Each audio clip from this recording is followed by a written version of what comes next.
And fun fact, chefs don't need sleep.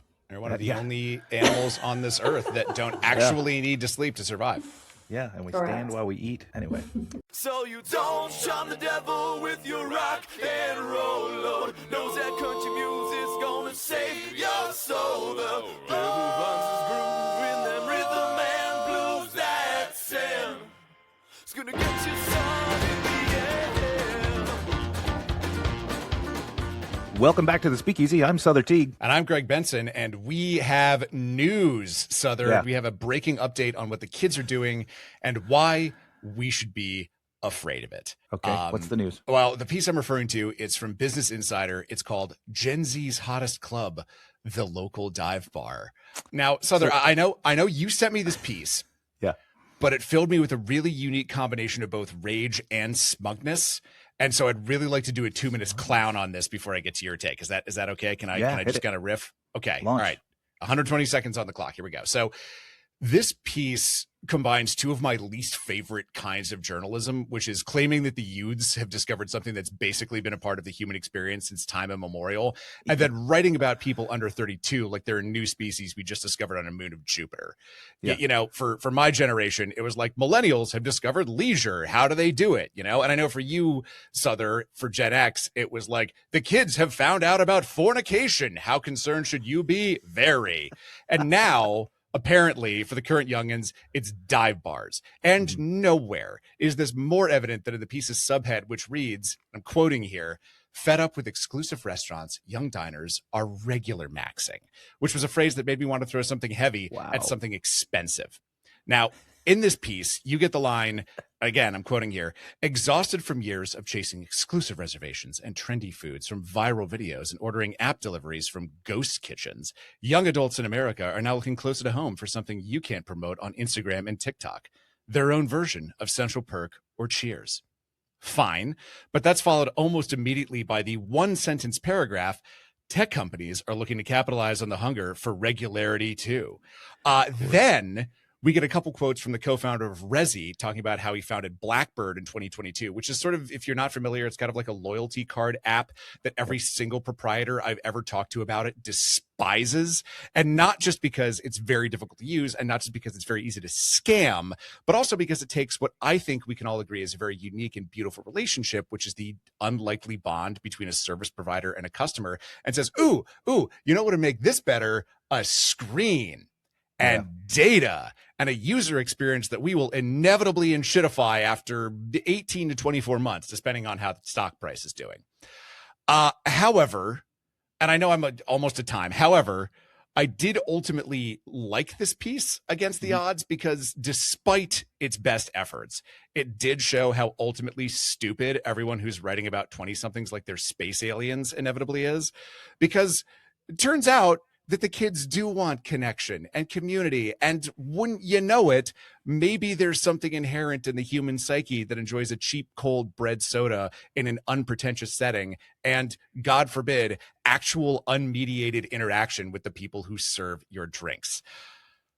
Okay. Yeah. I think that's time. Sother, your rebuttal. I'm just happy to know that, and I agree with almost everything you said, but I'm very happy to know that the kids are all right. Yes. And that this realization that we're all just chickens, right? Chickens are flocking birds. I love going to farms that say they are, free range. And free range just means that legally means that each bird has to have 1 cubic foot of space to itself, meaning they could technically stack them in cubic foot boxes a mile high, and that'd be considered free range. But generally what you see is 10 birds in a 10 square foot patch of grass out there scratching and pecking, but they're all in one corner next to each other because they're flocking birds in the end. So we're just a bunch of chickens and we want to be next to each other. And in this case, I guess I'm happy to know that they're getting out of their apartments and not just ordering DoorDash, and they're, interacting with people their own age and hopefully creating actual relationships and not just parasocial relationships. So all in all, I'm happy that the article exists. I think it seems, this just in, water wet, seems a little bit unimportant from the journalism standpoint anyway. Yes, you know what I mean? Yes. Thank you. A journalist got paid to write that article. By the way. Right. I have to admit that as much as I've been on here banging the drum about like as the leading skeptic on the whole, like, the kids aren't drinking anymore narrative, I have been experiencing some doubt in my convictions. And this was nice to see because, like, I work with people who are in their 20s. Like, they're not anti-social weirdos who can't handle an actual human conversation. And I know this is going to be a shock to a lot of people, particularly people at Business Insider, people. So turns out that they're, yeah, they should be afforded all the graces that we afford any person. They are people. And I think that what this article hopefully is maybe flaring up there is that we're getting past this acceptance and almost like showboating of being awkward, right? I think that we went through this time where people were kind of proud to be introverted and awkward. You see a bunch of memes about like, when I get invited to the party, if I say maybe, I definitely am not coming, even if I say yes, I'm definitely not coming. Right.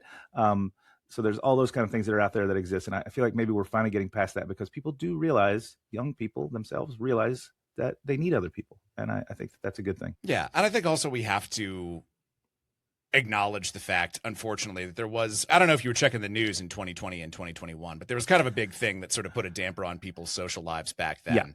Yeah. But I hadn't thought of it from that angle, and that's very interesting, that there was this sort of pride of being like, oh, I don't like people, grump, grump, grump. And I always found that very unattractive, and it was one of these things. I did too. It even became a verb for a while. I don't like to people.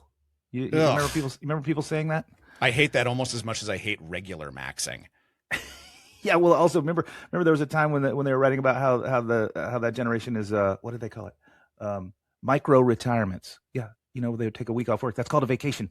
Yeah. Well, the thing we can take away from this is that the kids are all right, and I think maybe we should be more concerned about the news, the state of journalists, than the state of the children. And by the children, I mean adults, fully grown adults in their 20s who can make their own decisions. Exactly. Everybody's just battling for clicks and whatnot. You know what makes everything go down a little bit easier? What does? Not medicine, but whiskey. It's true. It's true. Whiskey does make the news go down, at least for me, the last couple of years, this entire lifetime that I've been on this planet. And speaking of whiskey, we have with us in the studio today, she is the master blender for Milam Greene. We have Heather Greene, which I guess makes sense with the name. Heather, thank you so much for joining us on the show. It's great to have you. Hi, thanks for having me. I enjoyed your Business Insider wrap-up of The Kids Are All Right. Thank you. Yes. I think it was more of a rant than a wrap-up, but yeah. People tune into the Speakeasy for the hard-hitting news, Well, that is, what a shock. Dive bars are a place to go. Okay. I know. That so we've come full circle. I didn't believe it until I read it in the newspaper. I think you have a good point, though. It's like the kids are all right. What's going on with the journalism? You're like, oh, okay. Well, speaking of coming full circle, welcome back. You've been on the show before, all the way back in 2015, when your book was just out. But now you're back, and I want to talk to you. Let's just get right into the nitty gritty of what you've got going on now. Talk to us about what is Texification of whiskey. I am so glad you asked. It's my favorite topic du jour of these days. So, so Texification is interesting. So, down in Texas, what we found is that obviously we know that climate affects the barrels heavily when it comes to whiskey anywhere, right? And I wrote about this in the book, and you can learn about it there, and how the effects of temperature and climate and humidity affect the interaction of the liquid with the barrel. And so in Texas, what we have found over the past 7 to 8 years is what we call this texification. It acts as a finish on the whiskey itself.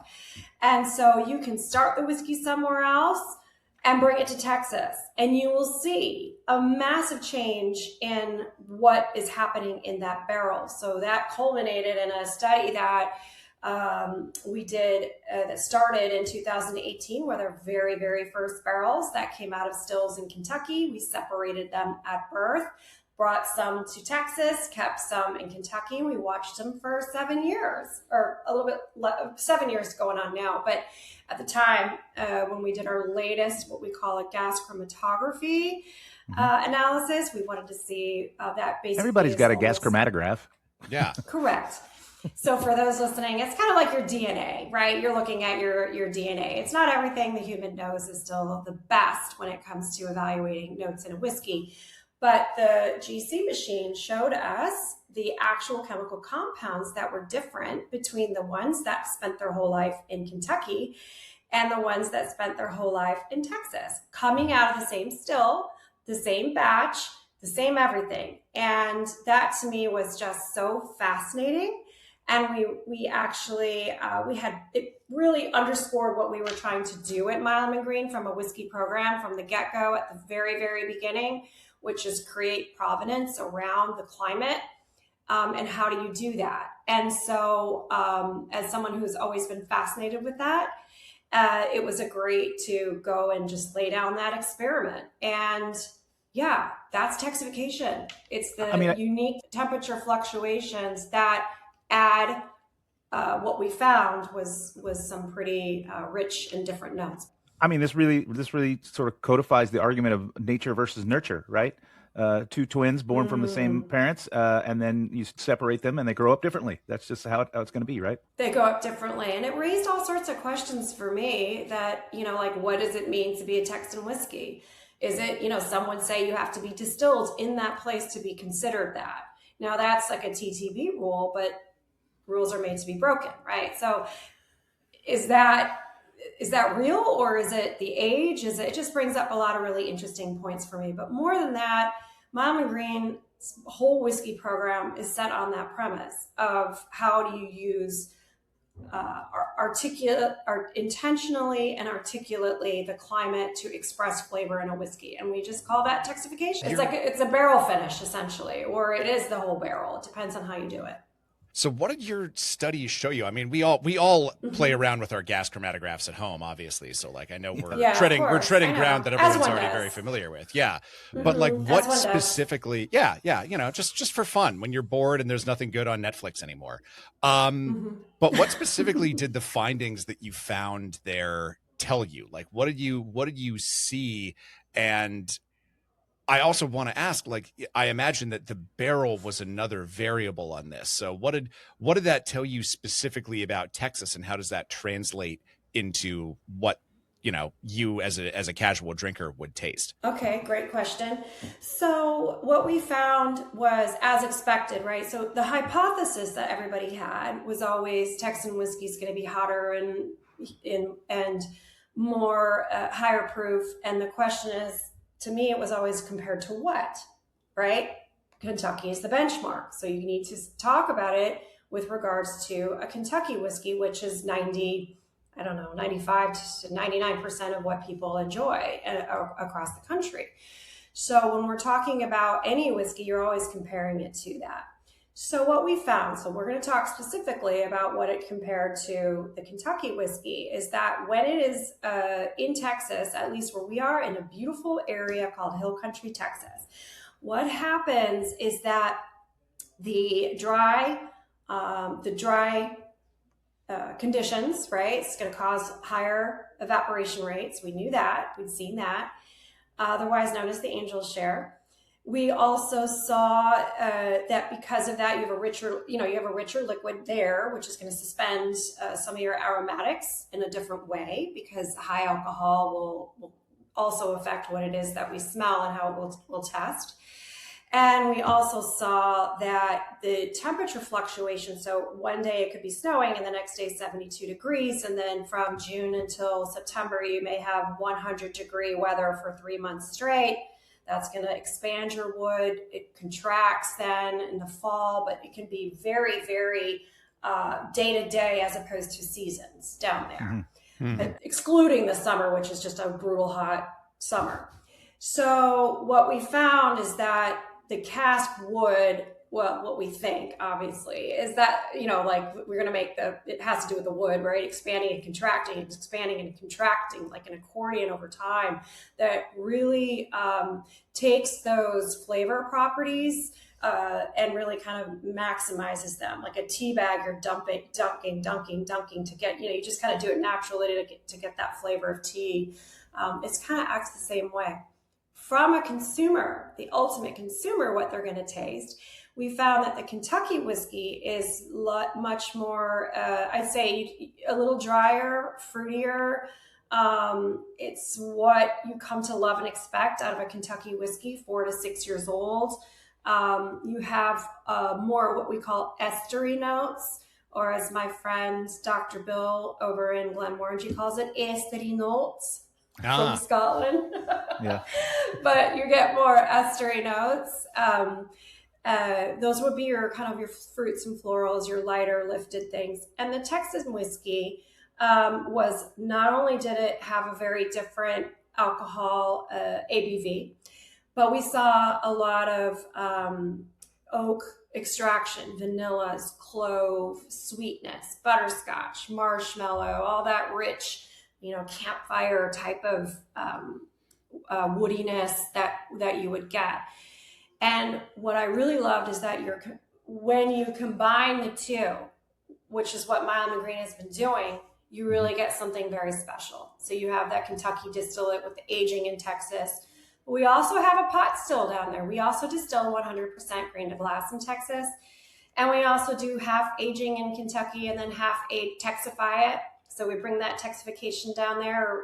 I really, really link it very similar to maybe a barrel finish, except it's environment instead. So that's what we found. It's pretty exciting. It kind of did underscore everything that we've done, that there was a real scientific and organoleptic taste. It was true. Like what we were doing was, it kind of verified everything that we did. And I just found that very exciting. You touched on a question that I wanted to ask, which is that once you've got this Texified whiskey, you blend it with Kentucky whiskey. And based on what you've told me about Texification, I kind of wonder if you had the first ever fully Texified barrel and you took a sip and you're like, the people ain't ready for this one yet. No. So is the blending it with Kentucky whiskey, which, as you mentioned, people are much more familiar with, kind of like a step stool up to that? No, I don't think it's a step stool. I think it is what it is. It's like perfume or blending a cocktail. It's like just Texas whiskey. So 100% grain to glass out of a pot still. That's going to have one really big flavor. So pot distillation will create a really big flavor. A really big, robust, spicy flavor. So we do have that. That's our 100% everything there. Then you have Kentucky column still. That's 100% aged in Texas. That's almost like what you call maybe a stepping stone. And then you have 100% Kentucky distilled and a couple years aged in Kentucky. And then you can kind of flash fry it in Texas at the end. So we kind of do all of it, or we combine elements of all three, and those become the whole, I guess, architecture of our program, which I find really exciting. Super fascinating. And you mentioned a couple times there, you got pot stills down in Texas, you got column stills in Kentucky, and correct. Certainly that seems like an intentional choice. Can you talk about why you choose to pot still and why you choose to column still in general, and then why you choose to do both and blend? Yeah. So one is that Marlene Holmes is our master distiller, and she was with Jim Beam for 27 years. She's just an incredible whiskey maker, and she just has a wealth of knowledge. And when Marshmallow, myself, and Marlene and the rest of the team were kind of debating how we're going to structure the program, we had a lot of limitations in the infrastructure of Hill Country, Texas, right? This is a beautiful, so much of it is untouched. It lies on something called the Edwards Plateau, which is a beautiful limestone shelf, right? So you've got the water from the area that can come and go because we have a lot of drought. So column stills are very, very resource heavy, extremely resource heavy, not only from a water standpoint, but from a wastage. So your waste. So our waste goes to local farmers, but column stills are very heavy in the waste department as well. And we didn't have access to city water. This would be well water that we would have had to do or dig up the earth and all that kind of stuff. And it was like, oh God, how do we maneuver this? And how do we create something unusual and beautiful out of this environment that we don't really want to touch. So we'd actually bought a column still, discovered that, returned it, and brought a pot still. And that's how it came to be. So it was very intentional. One, we had a master distiller. Why not use this incredible resource who knows how to deal with Kentucky and work the stills and knew all the people? We had a resource issue, like a natural resource issue, that's a big part of who we are. We have a wildlife program where we donate proceeds to wildlife charities down there. So it's a big deal for us, the conservancy issue. And then from a flavor perspective. So from a flavor perspective, it's exactly what you were touching on, is that people like the flavor of Kentucky whiskey. They like the flavor of what we do in Texas. You combine those and you have a story about the environment that actually makes sense and tastes good. It's great. And I love blending and batching. So it just all kind of came together. Is it difficult to describe? Yes, because it's very out of box, but it's what we do. I always say nothing cool is easy, right? So True. you're doing something cool. Thank you. We've won a lot of awards with this architecture. We've won, we're really proud of it. The team there has embraced it. They know how to blend and batch. They know how to, these barrels are wonderful at the end. It's like almost any barrel we pluck now, no matter what we do with it, they're going to taste great because we've spent all this time making sure that the raw ingredient, if you will, which is the barrels are fantastic. So you can use them in a myriad of ways that are just going to be very delicious. And you're not even stopping there. You add another step to the process because you have rick houses in 4 states. So first of all, can you tell us which states, or are these like data centers where like you have to be really vague about where they are? No, not at all. Not at all. So yeah, that actually is fun because, that becomes a spice cabinet. So a majority of our work is really Kentucky and Texas. So that is where we have our warehousing predominantly. And I like to call the other warehouses are the sparkly bits, right? There's sparkle.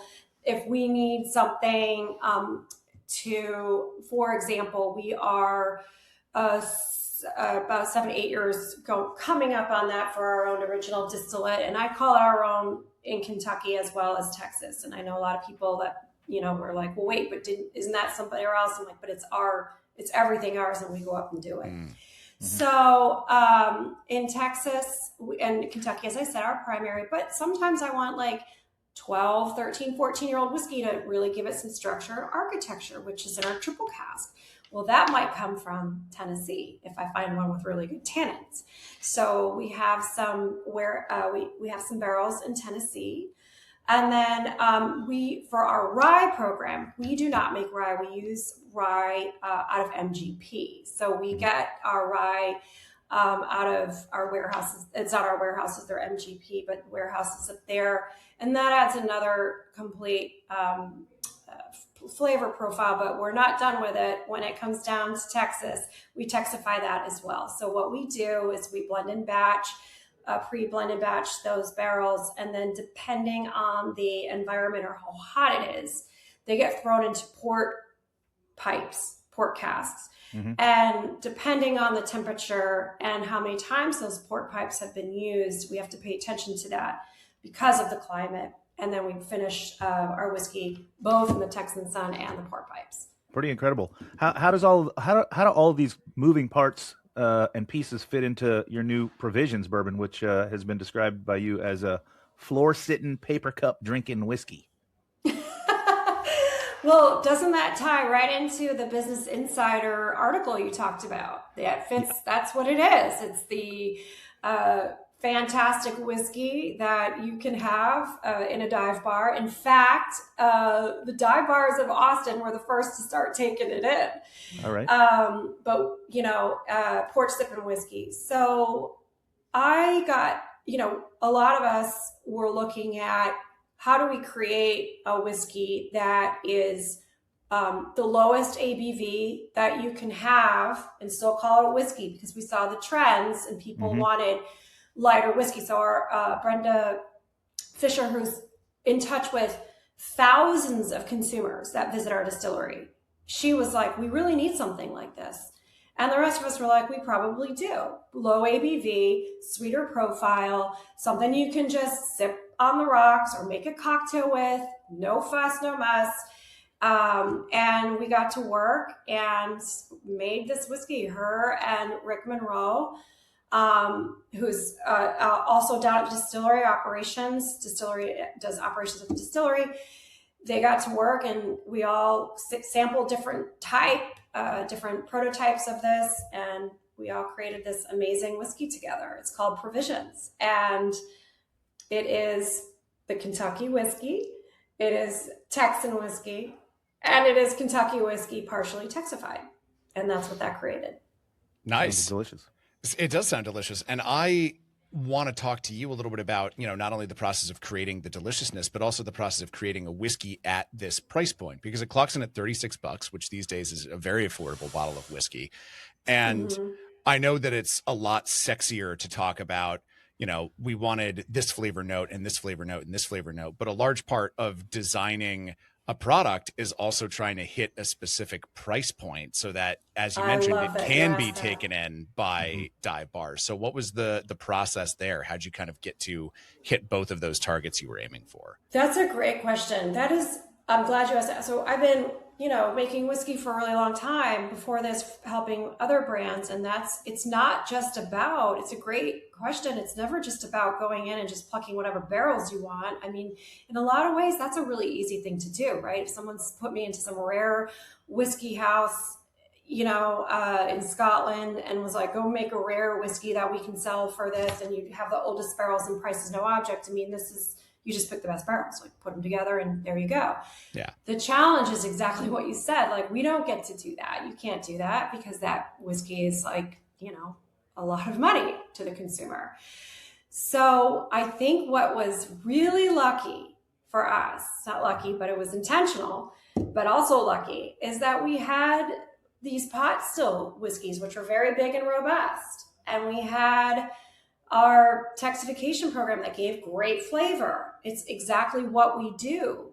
And so it was our whole whiskey portfolio, essentially, bringing it down to 80%. Like, it was almost like it just naturally happened and we could sell it at that price. So, I mean, with Provisions Bourbon, you're not getting 15, 16, 17-year-old whiskey, but you are getting that pot distillation.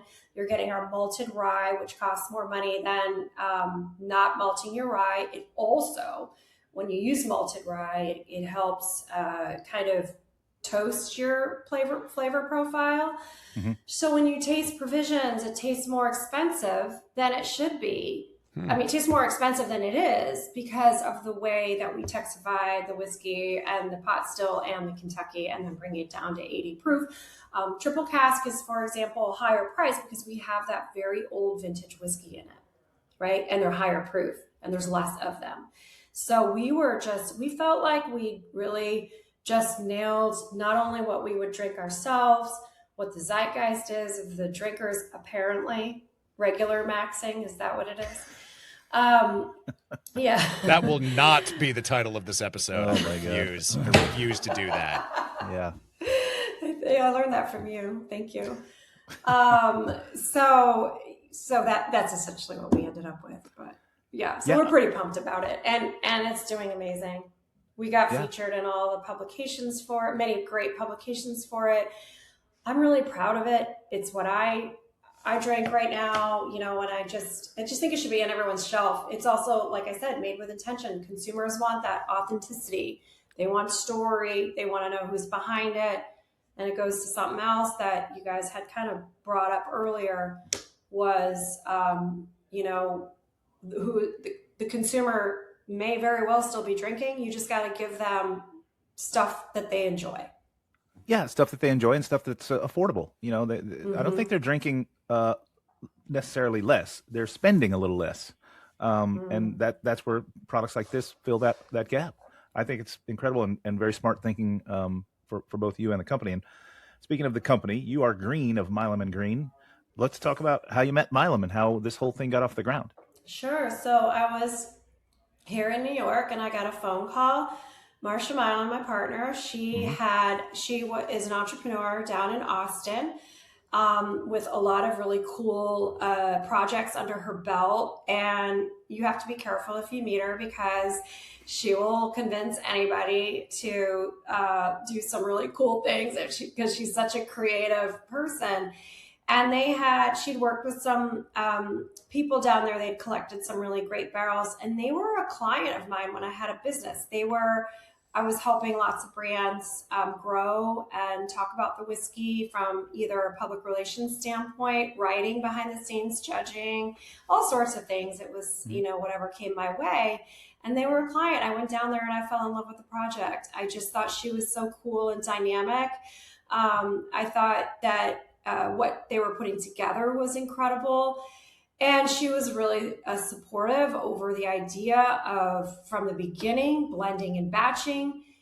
Back then, when we started working together, everybody said, if you're not grain to glass, you're nothing. Everything had to be grain to glass. And for what that means for the listeners here is you had to do everything on site. What we're doing was like not seen as legit, especially in Texas. Mm-hmm. And she was good with it. She's like, let's do it. Let's try it. And so that's, and she had already hired Marlene Holmes from Beam, and Marlene's fantastic. It was really hard to pass up the opportunity to go down already with pot. They had a small, beautiful pot still. They had Marlene on board. They had a great architecture that I could start building from. With their pot stilled whiskey and idea. And then they just let me run with how the whiskey program would work. And there you go. Yeah, that's awesome. And it's also awesome that, it's three pretty powerful ladies in the sector coming together, creating like a super group. It's a super group. Toto. Like Toto.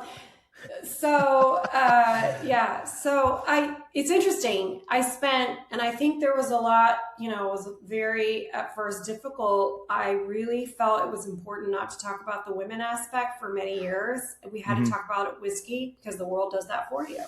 Yeah. They're going to talk about it. And if we went too hard on that aspect, then we're not talking about the whiskey or all this cool stuff we're doing. So I spent a long time trying to not hide the fact that we're women, but just temper it and really talk about the whiskey itself, win the awards. When Marlene Holmes was Master Distiller of the Year last year for Whiskey Magazine. She was an icon, number 99, we call her. It's incredible. 2 years before that, I got Master Blender of the Year. We had to get these accolades under our belt, these awards under our belt, before we could really hit this women thing hard, because it's not, being women isn't enough for people to pull out money and spend it. It's a nice to have, but your whiskey has to be good. If you're hearing the sound of my voice right now, I've got some bad news for you. You are only getting about 60 to 70% of the conversation that we had today with our guest. But if you want to hear the whole thing, you can join us and become a regular on our Patreon. That's right. To hear the rest of the conversation, join us on our Patreon, become one of our regulars, and you'll receive all kinds of perks, including ad-free listening, so you won't have to hear us do this again. And in addition to ad-free listening and longer shows, you are also going to get cocktail recipes from all of our guests, access to our live monthly hangouts, and a free cocktail kit each and every month from our good friends at Shaker and Spoon. So head over to Patreon and become a regular of the Speakeasy. We'd love to have you there. Cheers. You said a little bit before the show that you wanted to talk about how whiskey is changing and adapting to our everyday lives. Well, tell us how it's changing and adapting to our everyday lives. You're out there making it, so change our lives. Well, actually, it was kind of, I'm going to change your life. Whiskey changed mine, that's for sure. So one of the things, actually, we touched on it, was how we think that we've tapped into a new generation of drinkers, meeting them where they're at, meeting them with the price point, with the lowest ABV you can have and still call it a whiskey, with the authenticity and story, and having it comfortable living in dive bars or high-end bars. And I think that's what I mean by, like kind of your everyday. It doesn't have to be the cast strength, high, the real geeky stuff, which I think started getting unfun for a lot of people. Like, it just stopped being a good time. It stopped being, you guys talked a little bit about community. There was a community developing around, and we have them, those super high-end cast strength, very, very limited edition types of things, and that is its own community, but that community is very small, and it can sometimes feel alienating to a new consumer in the category. So by creating gatekeepers, yes. And the gatekeepers started getting very vocal social media wise. And I felt like a lot of people who were new or not in their demographic were having a hard time really getting into the whiskey. So I think that's what I mean by having it feel like you can have a bit of, I know it's a jaded term, but everyday luxury. I mean, it feels luxurious. There's a lot of craftsmanship our team put into this whiskey, and it's affordable. And you can have fun with it and make it in a cocktail, on the rocks, or neat. And that's what I mean by kind of an everyday, go home and just pour yourself a really nice, beautiful glass of whiskey and relax and hang out with your friends. And yeah, I like that. We're kind of circling around a larger theory I have that actually ties back to my little old man yells at cloud stint that I did at the beginning of this episode. And I want to run something by you, which is that so much ink has been spilled around. The kids aren't drinking these days, but I have this little pet theory that we taught people what drinking is, and what people are doing is something different from that.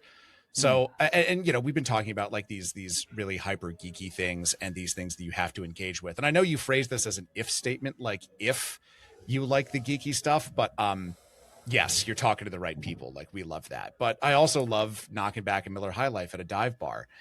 And I wonder if we spent the last, let's call it 20 years, teaching people that drinking is sitting at the bar of a cocktail space that's been written up in The Infatuation or, Vulture, and watching a bartender make a 8-touch cocktail, at least 3 of the ingredients you've never heard of.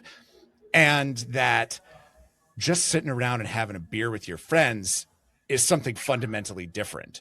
This is getting a little, it depends on what the definition of is, but I do wonder if when you see these studies, it's like, breaking news, for the first time in history, more than half of adults don't drink. If people are like, well, yeah, like I'll sit around and have a beer with my friends, but that's not drinking. Like, I don't drink. And I wanted to get your take on that, on whether or not you want to validate me and tell me I'm right, or whether you want to tell me that I have spent too long on this and maybe I need to go touch grass.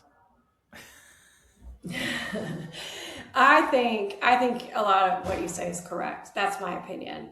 Going into all these accounts that I've been going into, talking to people, our distillery numbers are up. Our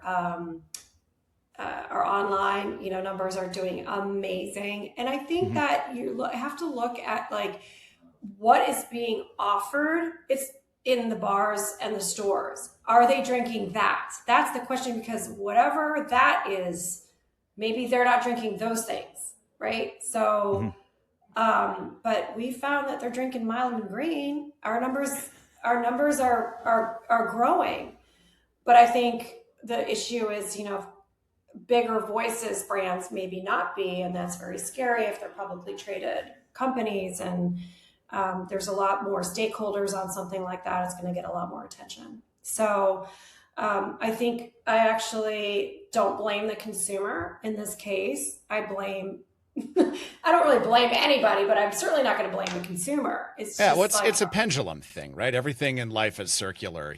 We went really, really hard on telling people that, like, to really appreciate drinking, you have to know what Ricea is. And maybe we're just kind of seeing the backswing of that, Yeah. Yeah, it got a little unfun, as I said. There was that point too. And I think also, though, that, what you're talking about, very New York centric, San Francisco, London, but in cities like, Texas or, it's a little more relaxed than that. They have been drinking beers. It's also where you are in the United States as well. but I think access to interesting brands is probably the biggest challenge for consumers. That's what they want. It is harder to find. And so I would say the attribution of that being that the sales are like attributing to consumer not drinking more. Is that the case, or are they not drinking that particular brand, those brands that are ubiquitous and have been everywhere, as opposed to some of the newer things that it's just harder to seek out? Yeah. So when they come to my distillery, we're doing well. They're drinking there. They love it. Which, Sother, I actually want to ask your opinion. You want to gas me up a little bit on my theory, or do you think my whole people are drinking but not thinking of it as drinking thing is a little bit? Honestly, I've been kind of mulling that over since you said it, and I think that is pretty astute. And maybe this is skewing the numbers, because again, the dollar numbers don't seem to be reflecting the notion that, as you mentioned earlier, for the first time ever in the United States of America, 54% of the population says they don't drink. I think that the definition of drinking might have slid, as you stated, that they don't. That when you say, "Do you drink?" they're like, "Yeah, well, I have a few beers with my pals, so no, I don't drink." No, that's drinking too, pal. Do you consume alcohol? Do you consume alcohol should be the base question, and I think there's a chance that we might get some different results if that were the question. So yeah, I agree with your theory. Well, you've heard it here, folks. It is now indisputable truth. That's what's happening. We solved the problem. If I confirm it, it's true. Yeah. I've had two people on the Speakeasy, which, as we all know, is the leading psychology podcast on the Apple charts. So, it's basically established fact at this point. Heather, this has been super fun. Thank you for having us on. We have one last question we always like to ask all of our guests, and it gives you a chance to shout out maybe your fave local spot where you're regular maxing. Where are you drinking these days? Wow. Okay. I have I'll give you 5 dive bars in Austin that I'm having fun in. Oh, hell yeah. How about that? 5 So, dive bars in Austin. That's your weekend taken care of right there, everybody. Yeah, dive bars, but like cool bars that are like feel kind of. So Sam's Town Point. Okay. Probably never heard of it. It's way south Austin. It's an old Scott style honky tonk, and it is incredible with dogs running around and like disintegrating ceilings, all that kind of stuff. Deep Eddy is actually a swimming pool in Austin, and there is a Deep Eddy dive bar, which is pretty fantastic.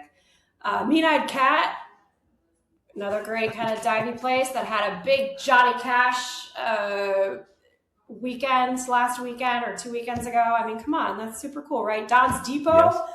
Which has pianos and Christmas lights and old train cars sitting outside that are rusted out, so you can have, kind of hang out and buy those. That's pretty cool. And I also have, a Little Darlin', another dive bar, which has big, really cool chairs you can sit in and relax, and Lala's, which is Lala's South Pole, which is Christmas themed all year.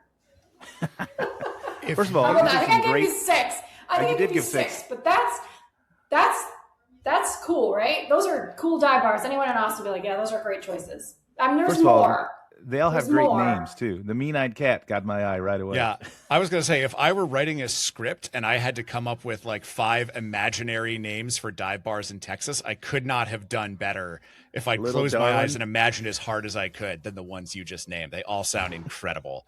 Yeah. So one more time: Sam's Town Point, Deep Eddy, Don's Depot, Little Darlin', Lala's Nugget. Did I miss one? Mean-Eyed Cat. Mean-Eyed Cat. I have one story about that with Marlene. She has a strong Kentucky accent, and I was like, "Let's go to the Mean-Eyed Cat." She's like, "What?" Because I'm from New York, Northeast Mean-Eyed Cat. And then she said, "What are you saying?" And I said, "I'm saying the Mean-Eyed Cat." Or something, just like something really sarcastic, and she's like, "You had to drag it out for her." Yeah, but she got it though, right? She did, but I mean, it was funny. She's like, "You're an ass. You're an ass." It sounds like y'all have a good time at the supergroup. It sounds like a good place to work. Yeah. Yeah. Greg, we got to get down to the ranch, right? The Milam Greene is on a sort of a ranch. You've described it to me, I guess, 5 years ago. Has it been that long since I saw your face?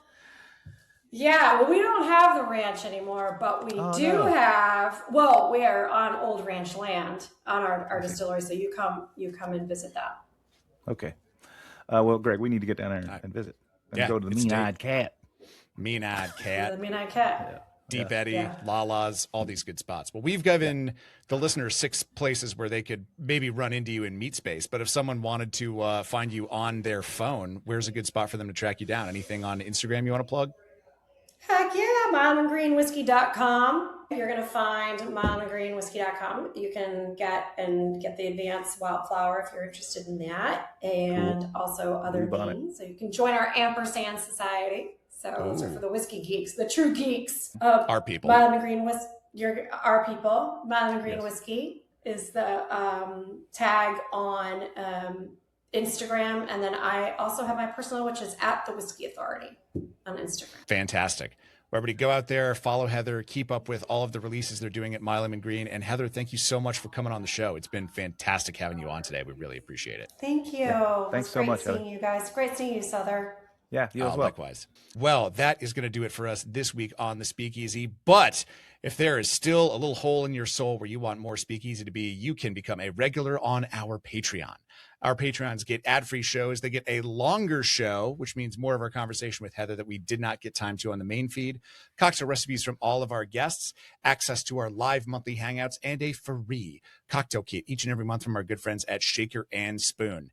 And unfortunately, once again, I'm going to shout out the Salt Cure Restaurant Recovery Fund in Minnesota, which is providing relief to service industry workers in the Twin Cities.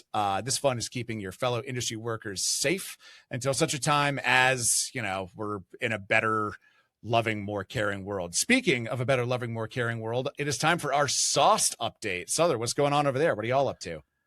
Well, we're about to lay down a couple of new episodes, including fish and chips, which I'm super excited about. So fish and chips is going to be the next up on sauce. We're going to use both beer batter and a bit of high proof spirits in the batter so we can cook with booze and drink with food and get sauce together. Amazing. So everybody go and check out Sauced, enjoy some high proof spirits on there, and be sure to tune in next week when our guest is going to be Hansuk Cho of Morihiro in Los Angeles. I am really, really looking forward to this, especially because I love Japanese cuisine and cocktails, and I'm excited to learn more from an expert. So be sure to tune in. But for today, and until then, cheers, everybody. Cheers, guys. So you don't charm the devil with your rock and roll load. Knows that country music's gonna save